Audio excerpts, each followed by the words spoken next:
Hello, everyone. Thank you so much for being here. I'm Mike Johnston, the mayor of Denver. Denver, like many cities in America, is a vibrant, thriving city full of generous folks who want to see everyone succeed. We are also a city right now that is facing a humanitarian crisis and a fiscal crisis unlike anything we've seen in the last 25 years. And that is a result of what we know is the ongoing influx of migrant arrivals who are seeking asylum in America and the system that is not adequately helping them succeed. I'll tell you what that looks like right now. That looks like a woman that I spoke with in Colorado who was a police officer in Venezuela and was asked to tear gas a room full of children and elderly people and refused to do that. And so they sent military police to her house in the middle of the night to try to kill her and her kids and her family. They instead fled, made a 3,000-mile walk to the United States of America, arrive at the border, get sent on a bus to Denver, and are now looking for work in a place where they have a 6-year wait for a court date to be able to get an asylum claim heard. They don't have work authorization right now to support themselves. They don't have the federal support they need to be able to have resources to help them integrate successfully into their new lives in Denver. That is what we know isn't working. What we do know actually is there a clear path here to what does work. All that is required is a clear act of courage from the Congress to take action on the things that cities need to be successful.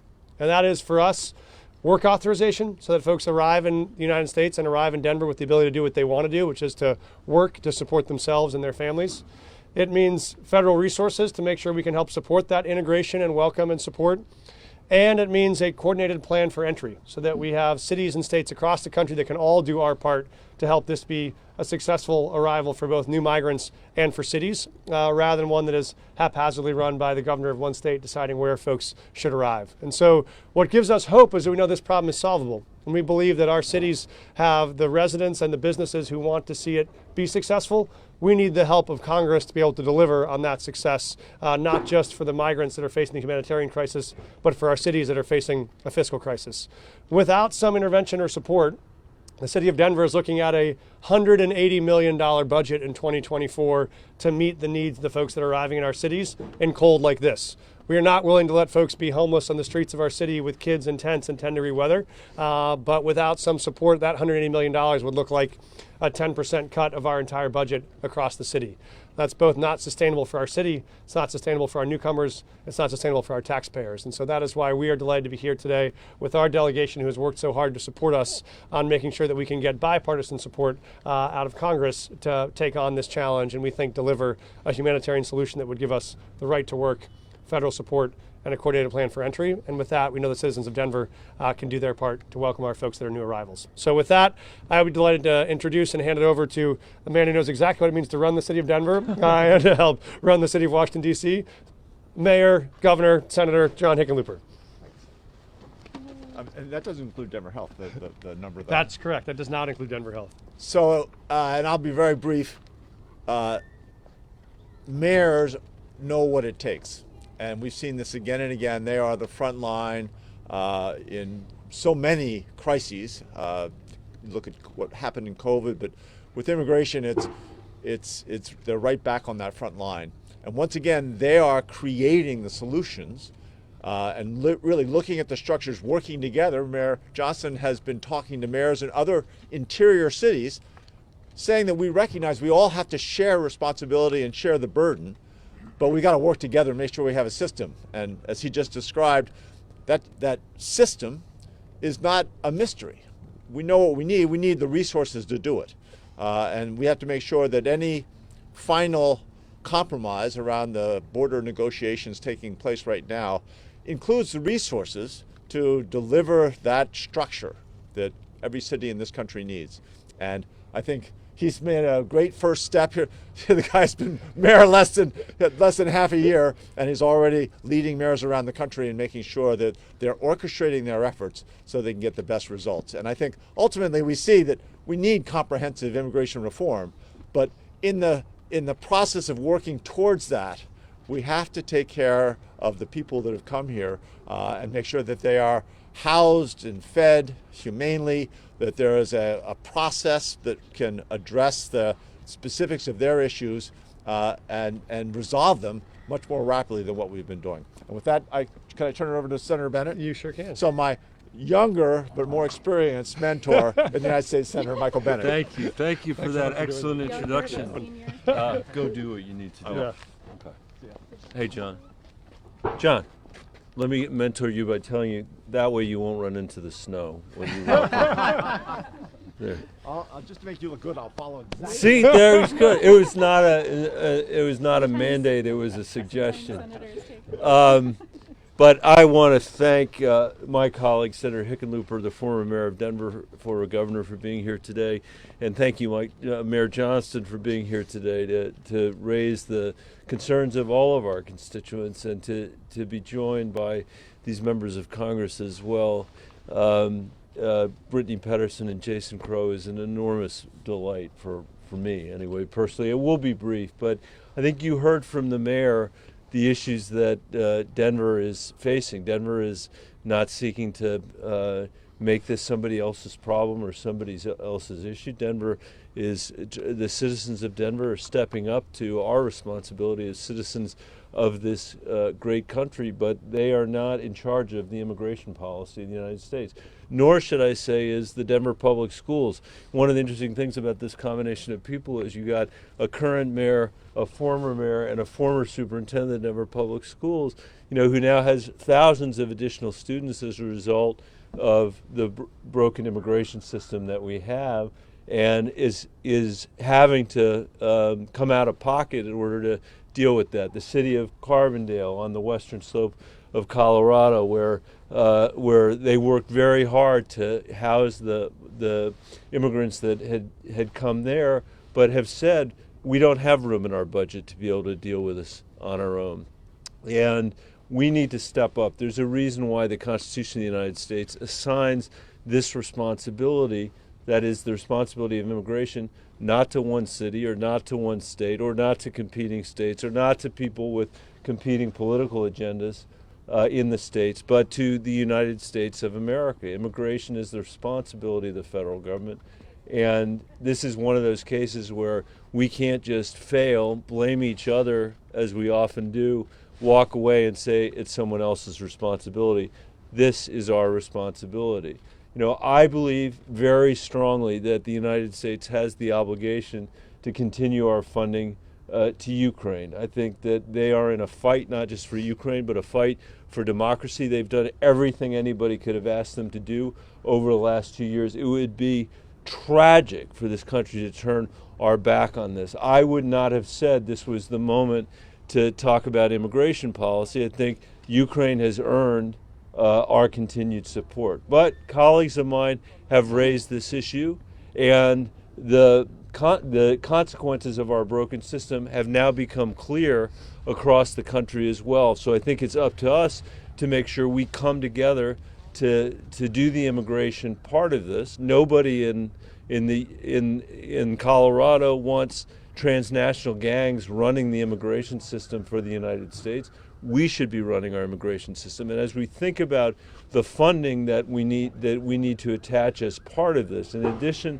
to the policy changes that hopefully we're going to find a way to agree to, we need to make sure that funding compensates the interior cities like Denver, like Carbondale, and interior units of government so that they can continue to provide the services they provided to our own taxpayers, as well as providing the humane response that they've provided to immigrants who are just seeking a better life for themselves and a better life for their families. I think that's point one. And point two, and I'll stop because I know these congresspeople are like, what the F, these people in the Senate talk so long. But the second point is the one about work authorizations that the mayor made. I mean, what an irrational system to be, one where people are coming here and then there's no ability for them to work. It's as if the country is insisting that you be on the public dole, insisting that you can't support your family.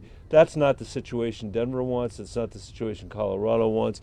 We should have, as part of this deal, a work authorization system in place that's generous, not for the benefit of the people that are coming here, but for the benefit of the United States and the benefit of our economy. And so with that, I will turn it over to Congressman Crow. I apologize for going on for so long, but please take it over. Thank you, Senator Bennett. I'm just jealous of the fact that in the Senate side they give you so much time to speak. In the House they only give us a minute. There's 435 of us, so they have to crunch us in. Well, good afternoon to all of you. My name is Jason Crow, and I'm very proud to represent the 6th District of Colorado. And I do want to take a brief moment and tell you about the 6th District of Colorado. It's one of the most diverse districts in the nation. 20% of my constituents were born outside of the United States. I have over 130 languages and dialects spoken in my public school system. And what we know in the 6th District of Colorado, and in Colorado more largely, is that those immigrants and refugees are a source of great strength and pride. Our diversity is our strength in our community. These are business owners. They are our neighbors. They are the lifeblood of our economy in so many ways, and they are the people that we love, that we work with, that we spend time with. That is Colorado. That is our pride, that is our heart, and that is what we know. So the two things that we do know that my colleagues talked about today is that we have a broken immigration system that is in desperate need of reform, and that Congress must act in a common sense, reasonable way to fix that broken system. And I'm standing here with my colleagues who are working very hard in good faith to do so. The second thing we know is that in Colorado, we do not allow people to go hungry and starve and freeze on our streets who need our help. And that's why we're here today. And I was very proud to join with all my colleagues, led by Senators Bennett and Hickenlooper, to send a letter to FEMA asking for more emergency help, because our cities, Mayor Johnston and others, who are doing incredible work to stand in the breach, to make sure that these families who are seeking refuge don't starve and don't freeze. They need our help. And that is our fundamental role, me and Representative Peterson on the House side, working with our senators to make sure we get the resources for our cities, for our counties, and for the state of Colorado to make sure that we can fulfill our obligation, our moral obligation, to get that job done. And I'm very proud to be here. So with that, I'm going to turn it over to my wonderful colleague, Brittany Peterson, also from Colorado. Thank you. Hi, everybody. My name is Brittany Peterson. I represent the 7th Congressional District, which is just to the west of Denver. And this is an issue that is hitting communities, not just in Denver, but it's also coming to my community and across Colorado and the nation. This is a really important discussion because it's highlighting the local impact and a mayor who is stepping up to lead, to take care of people, but also call on the federal government to do what we are supposed to do and do our jobs. Thank you to Mayor Johnston for everything that you do. And I want to thank the senators who have been working on this issue for many years, and especially Michael Bennett. This is one of those things, I come from the Colorado legislature, and we actually work together to solve problems. I had the opportunity to work with John when he was governor, and it is frustrating, I can tell you as a freshman, to be in Congress to watch the dysfunction. And my message is for people at home who care about the people who are struggling right now, but are also struggling themselves and wondering why we have such a failure at the border and why we don't have a response and why we're unable to act at the federal level. This is something that we do have a bipartisan bill in the House to address this issue. And under previous Republican leadership, Republicans have been told you cannot work on this issue because we're going to win on it in November. This should not be a partisan tactic on winning elections. This is something that we have to come together in a bipartisan way. Their proposals are an absolutely there is nothing that is going to solve this issue with the Republican versions that have been brought to the House floor. We need to be standing strong every day, bringing a discharge petition so that people can actually sign on to pass it through the House. We have a Senate the Senate and the House with different leadership and different majorities. You have to be able to come together to pass it in both chambers to find compromise like we do in Colorado. When I think about the individual stories that I'm hearing, it breaks my heart. There was a woman who had just had a newborn and was on the streets. We were trying to track down where she was to try to get her the support and help that she needs. But we are leaving people without the resources and support they need in a desperate situation. But we have to recognize that our asylum system is in desperate need of being revamped. I compare what's happening at the border with a healthcare system that doesn't exist except showing up at the emergency room. There are no options for people. They can't apply to work here. We have to take it off of the border with regional application processes. Biden has called and asked for support on the judicial response so that we actually have funding so they can process these quicker. So we can move people off of the border, actually get them approve their asylum process and also get them work permits. One thing that I talk about often, I'm on the Financial Services Committee and I have the opportunity to meet with CEOs of Fortune 500 companies. And they say the number one thing that we could do to address inflation is address our immigration system, actually provide legal pathways for people to work here. So the fact that we're unable to come together to actually set up a system at the border that works for people in a humane way and also meet our economic need now and our future economic needs with the workers that we need. In Colorado, we have 2 job openings for every person looking, whether it's agriculture, restaurants, nursing homes. We are in desperate need of workers. So this can be something that we can actually help people succeed, address the rising costs, and actually treat people in a humane way. So I want to thank the leadership that's up here today. We're actually trying to work across the aisle to solve problems. So for all of you at home that don't think that that's possible here in Congress, we have great representation in Colorado that I'm very proud of. Thank you. And now, Mayor Johnston. I think we'll take Are there questions. any questions? Thanks so much. I'm Emily Jacobs with the Washington Examiner. Senator Bennett, since you've been involved in the talks on the border deal, are you concerned that there's a likelihood that work visas are not going to be a part of the final package? Thank you. I believe they have to be part of the final package. I think it's critical that they be part of the final package. And in my view, it shouldn't just be about people that are coming right now. There are people that have been working in our fields picking fruit and vegetables. There are people that have been working in restaurants. There are people that have, in the United States for decades in Colorado that have been doing it without work permits. I think this would be an opportunity for us to say to people that have contributed mightily to our economy that we should acknowledge that fact for our own sake by providing work permits. So I hope very much it will be part of the final deal. Yeah. Stephen Groves with the AP. You were a part of the 2013 Gang of Eight, and you can kind of see a similar political dynamic developing. Where Democratic-controlled Senate passes a bipartisan deal, Republican-controlled House receives that, and Republican Speaker.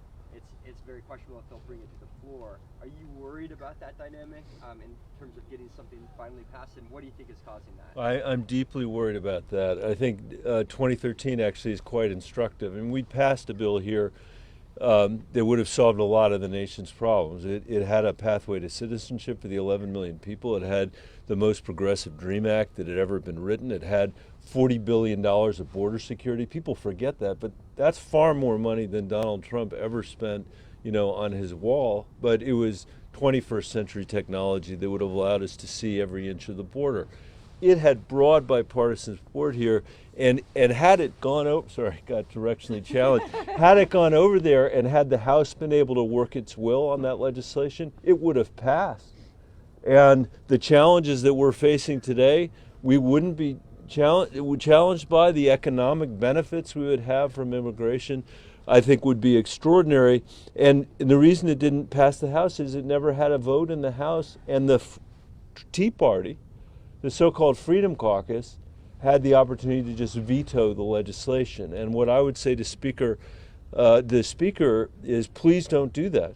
He's been Speaker for a short period of time. I think he's shown an ability already to work with the other side in ways that his predecessor may not have been able to, and I think that's to the benefit of the country and to the good of the country. So we cannot, it would be undemocratic of us to allow another minority to veto legislation that's actually supported by the majority, and I don't think we can let that happen for the sake of the country.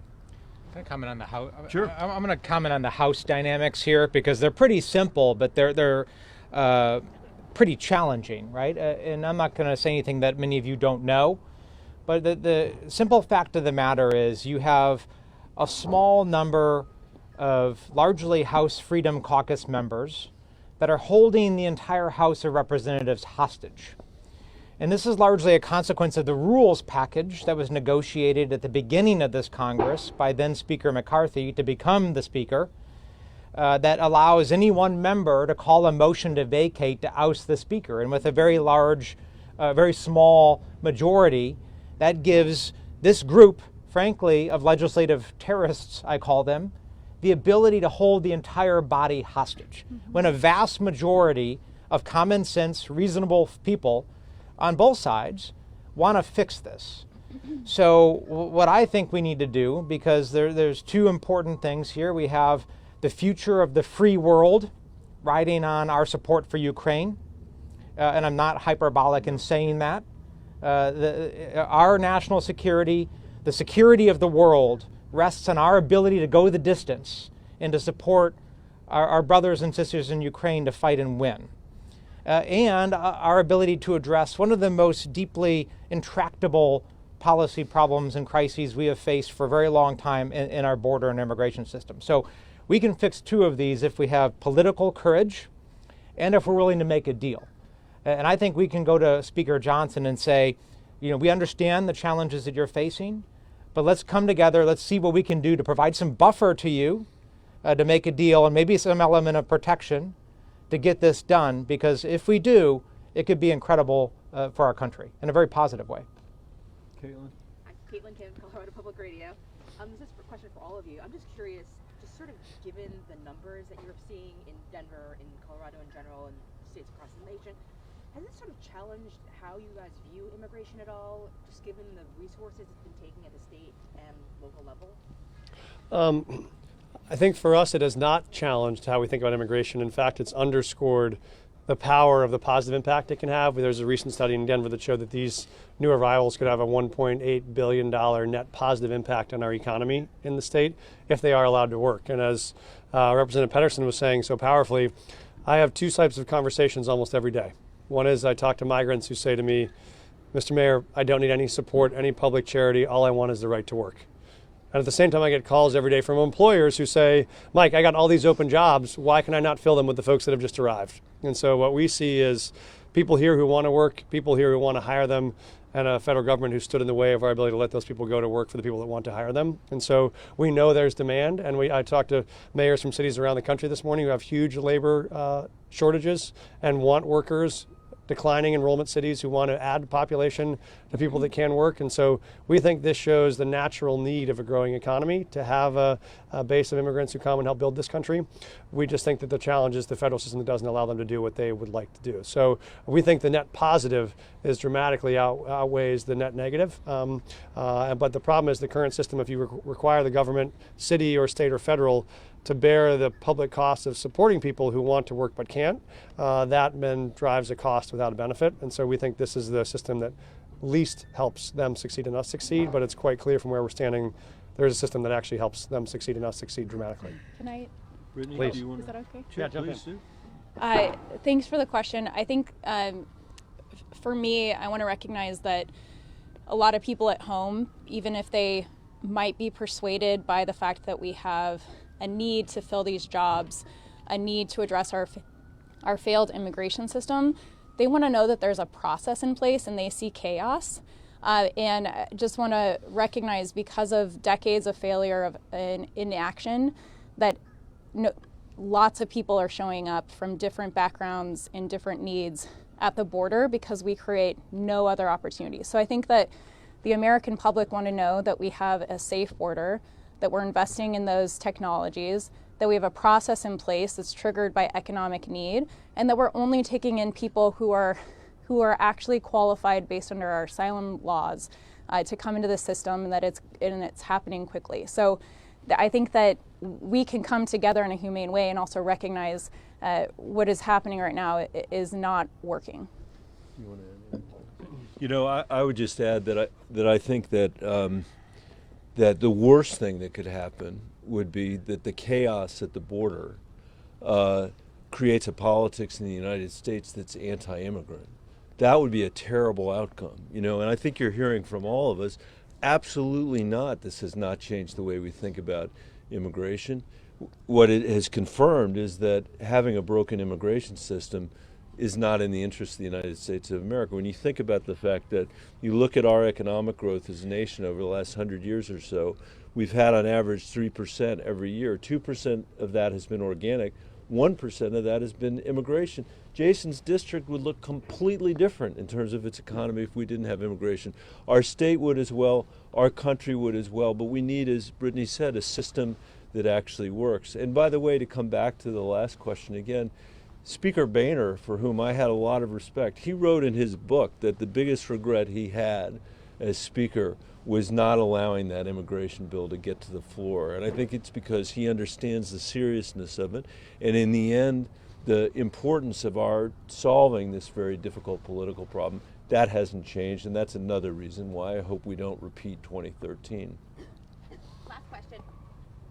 We'll take two more. And yep. We listen to the boss.